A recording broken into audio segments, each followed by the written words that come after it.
Welcome back to Esther's kitchen. ఈరోజు నేను మీకు బచ్చల కూర పచ్చడి ఎలా ప్రిపేర్ చేయాలో చూపిస్తానండి. మీలో ఎవరైనా నా ఛానల్ ఫస్ట్ టైం చూస్తున్నట్లయితే సబ్స్క్రైబ్ చేయండి, లైక్ చేయండి, షేర్ చేయండి, బెల్ ఐకాన్ క్లిక్ చేయడం మర్చిపోవద్దు. వీడియో చివరి వరకు చూసి ప్రతి ఒక్క టిప్ని కూడా ఫాలో అవ్వండి. అప్పుడే పచ్చడి చాలా టేస్టీగా వస్తుందండి. ఇక వీడియోలోకి వెళ్ళిపోదాం.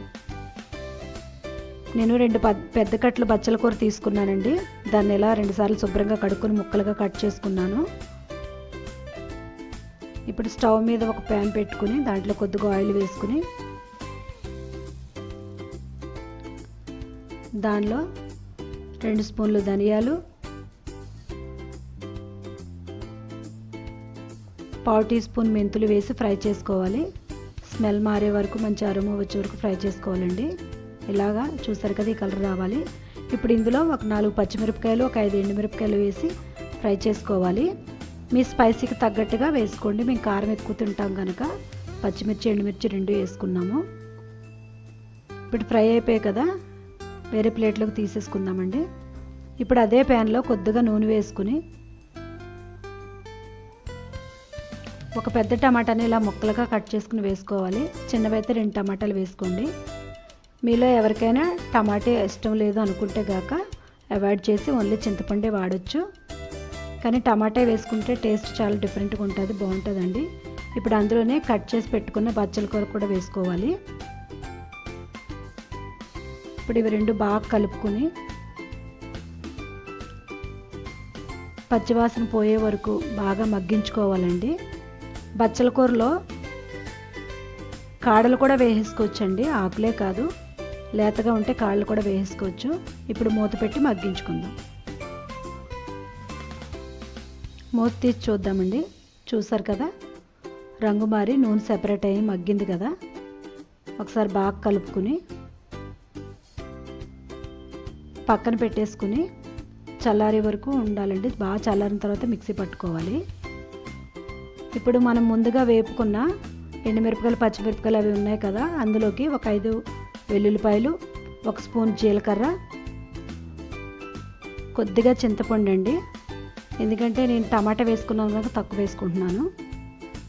టేస్ట్కి తగ్గట్టు ఉప్పు వేసుకుని మిక్సీ పట్టుకోవాలి. ఇలా వెనక్కి పలసిచ్చుకుంటూ మిక్సీ పట్టుకోవాలండి.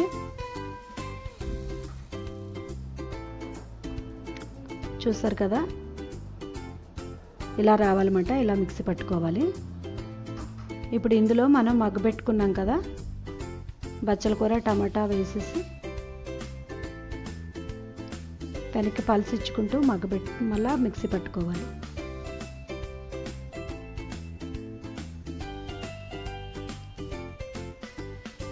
మిక్సీ స్పీడ్గా తిప్పొద్దండి, ఎందుకంటే పేస్ట్లా అయిపోద్ది పచ్చడి. ఇలా వెనక్కి పలసిచ్చుకుంటూ స్పూన్తో ఇలా కలుపుకుంటూ మిక్సీ పట్టుకుంటే రోటి పచ్చడిలా ఉంటుంది. పైగా ఈ పచ్చడిలో నేను వెల్లుల్లిపాయ, జీలకర్ర కూడా పచ్చివే వేసానండి. పచ్చడిలో ఇలాగ పచ్చి వేసుకుంటేనే టేస్ట్ చాలా బాగుంటుందండి. మరొకసారి ఇలా కలుపుకుని స్లోగా వెనక్కి పలసిచ్చుకుంటూ బచ్చల కూర, టమాటా కూడా మగ్గిపోతాయి కదా, దాంట్లో వాటర్ ఉంటుంది కదా, వాటర్ అసలు యాడ్ చేయకూడదు. మరొకసారి మిక్సీ పట్టుకుందాం.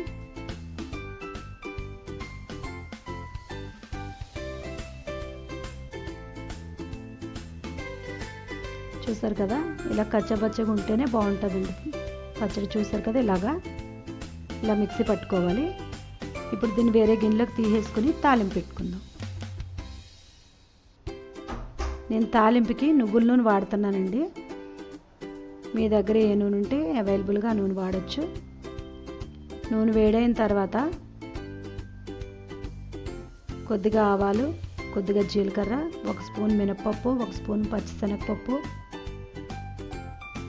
వేసుకుని బాగా కలుపుకుని ఇందులో ఒక ఎండుమిరపకాయ చిన్న ముక్కల్లా కట్ చేసుకుని వేసుకోవాలి. కొద్దిగా కరివేపాకు కూడా వేసుకుని బాగా ఫ్రై చేయాలండి. మీ దగ్గర ఇంగువ ఉంటే ఇందులో చిటికెడు ఇంగువ కూడా వేసుకోండి, చాలా బాగుంటుంది.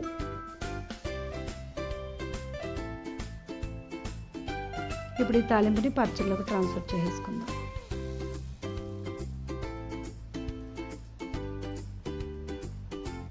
బచ్చల కూర పచ్చడి రెడీ అయిపోయిందండి.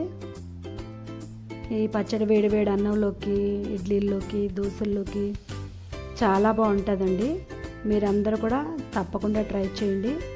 ఒకసారి ఇలా మీరు బచ్చల కూర పచ్చడి చేసుకుని తిన్నారంటే మరలా చేసుకోవాలనిపిస్తుంది, అంత టేస్టీగా ఉంటుందండి ఇది. తప్పకుండా మీరు అందరూ ట్రై చేసి మీ కామెంట్స్, మీ సలహాలు కూడా నాకు పోస్ట్ చేయండి. Thank you for watching. మరొక వీడియోలో కలుసుకుందాం.